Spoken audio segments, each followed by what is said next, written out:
आता कसं झालंय, वातावरण अगदी थंड थंड, गार गार, थंडा थंडा, कूल कूल असं झालेलं आहे. आणि याच्यामुळे आता बरेच लोक आपले घर दार वगैरे खिडक्या बिडक्या सगळं सगळं बंद करून झोपतात. तर एका परिवारानं सुद्धा असंच केलं होतं. त्यांच्या सगळ्या खिडक्या सगळे दरवाजे बंद केले होते आणि त्यानंतर हे झोपले होते. पण त्याच रात्री हा संपूर्ण परिवार संपला होता. नियतीचा खेळ बघा. दुसऱ्या दिवशी यांच्या मुलाचा साखरपुडा होता. त्या साखरपुड्याला ते जाणार होते आणि त्याच्या आदल्याच दिवशी त्या नवरदेवासह त्यांचा परिवार संपला होता, खल्लास झालेला होता. आता हे का घडलेलं होतं, कसं घडलं होतं आणि हे टाळता आलं नसतं का? हे सगळं आपण आजच्या भागामध्ये जाणून घेणार आहोत.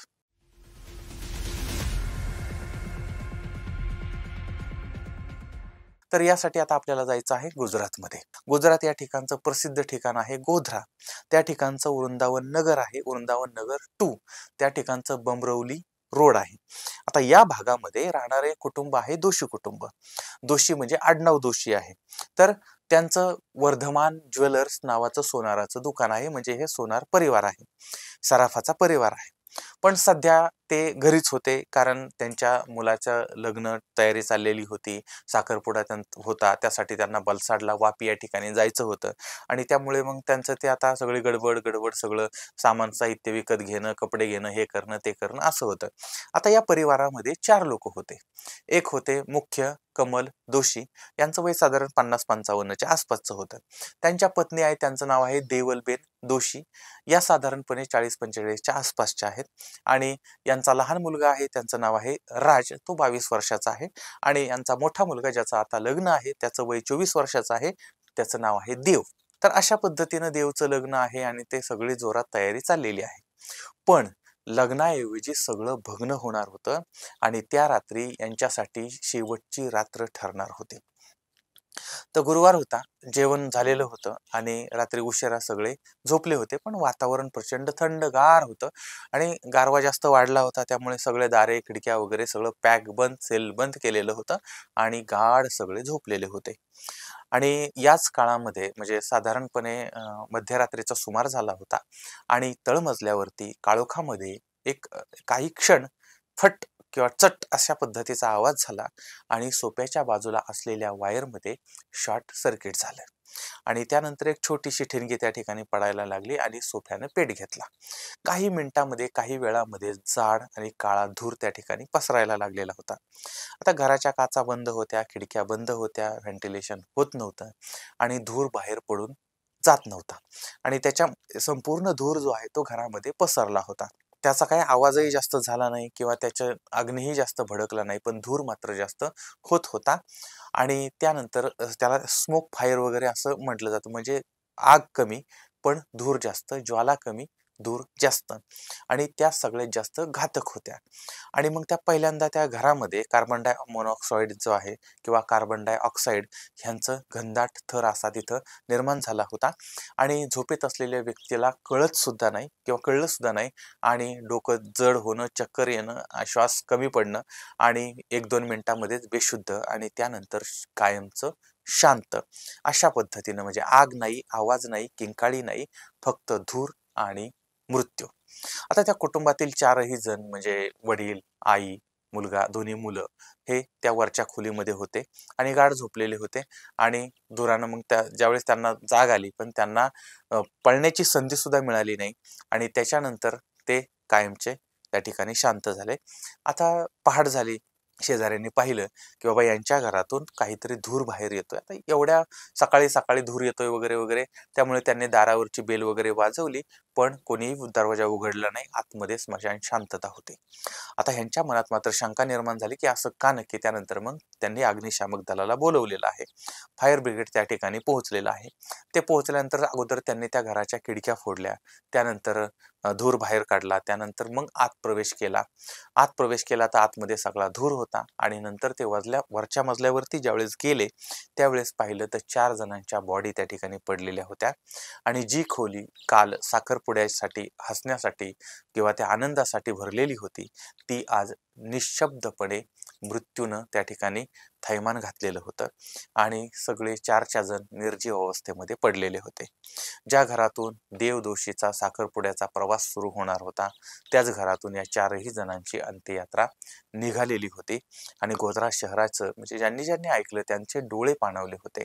एकाच कुटुंबातील 4 जणांचे हे अंत्ययात्रा निघालेल्या होत्या आणि अंत्ययात्रेला जवळजवळ सगळं शहर रस्त्यावरती आलेलं होतं.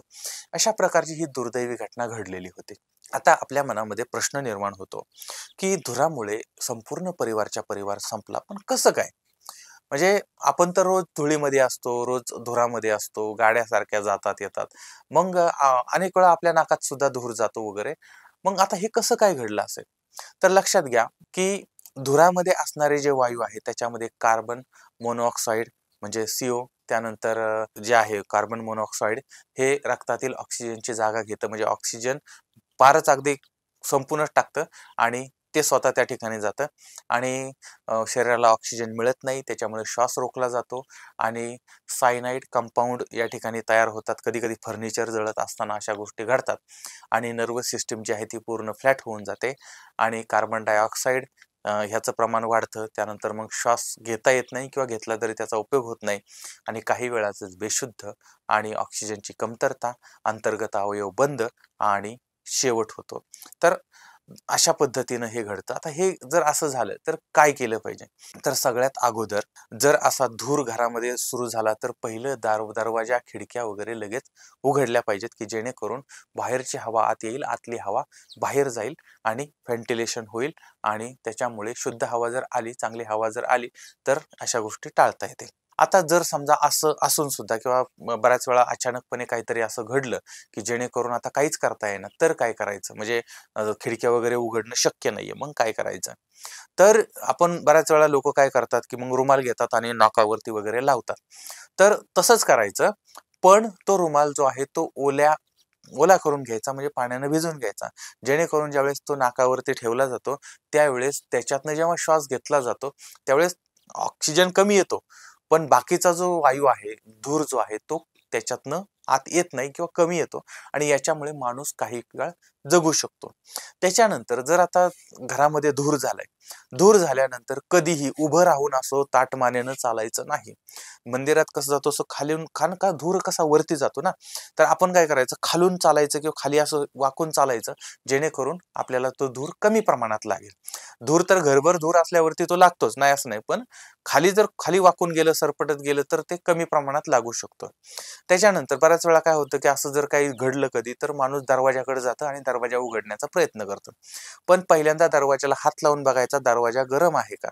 जर दरवाजा गरम असेल तर समजायचं की बाहेर आगीच्या ज्वाला आहेत आणि जर आपण दरवाजा उघडला तर सगळ्या ज्वाला आपल्या अंगावरती येतील. त्याच्यामुळे दरवाजा मग तसं उघडायचं नाही आणि मग खिडक्या असतील तर त्या खिडक्यातनं किंवा बाकीच्या गोष्टी असतील तर तिथून बाहेर पडण्याचा प्रयत्न करायचा. आणि याच्यामध्ये बऱ्याच वेळा काय होतं, वरच्या मजल्यावर जर कोणी असेल तर त्या लिफ्टमध्ये जाण्याचा प्रयत्न करतात की पटकन खाली जाऊ. अशा वेळेस कधीही लिफ्ट वापरायची नाही. इमर्जन्सीला कधीही लिफ्ट वापरायची नाही, कारण आग लागणं किंवा काहीतरी तुटणं किंवा काहीतरी पडणं, फुटणं, तुटणं असं झालं आणि लोक जर लिफ्टमध्ये गेले आणि लिफ्टला थोडं जरी काही प्रॉब्लेम झाला की संपलं. आणि लिफ्ट खालपासून वरपर्यंत असते, वरती प्रॉब्लेम झाला तरी प्रॉब्लेम, खाली प्रॉब्लेम झाला, वर कुठेही प्रॉब्लेम झाला तरी लिफ्टला प्रॉब्लेम येतो. त्याच्यामुळे लिफ्टमध्ये घुसायचंच नाही, कायम लक्षात ठेवा. अशा काही इमर्जन्सीच्या वेळेस फक्त जिना, जिना यहा, जिन्यानेच जायचं, जिन्यानेच यायचं आणि खिडक्या वगैरे असतील तर त्याचाही आधार घ्यायचा. आणि ज्यावेळेस आपण सुरक्षित ठिकाणी पोहोचू त्यानंतर लवकरात लवकर अग्निशामक दलाला फोन करायचा.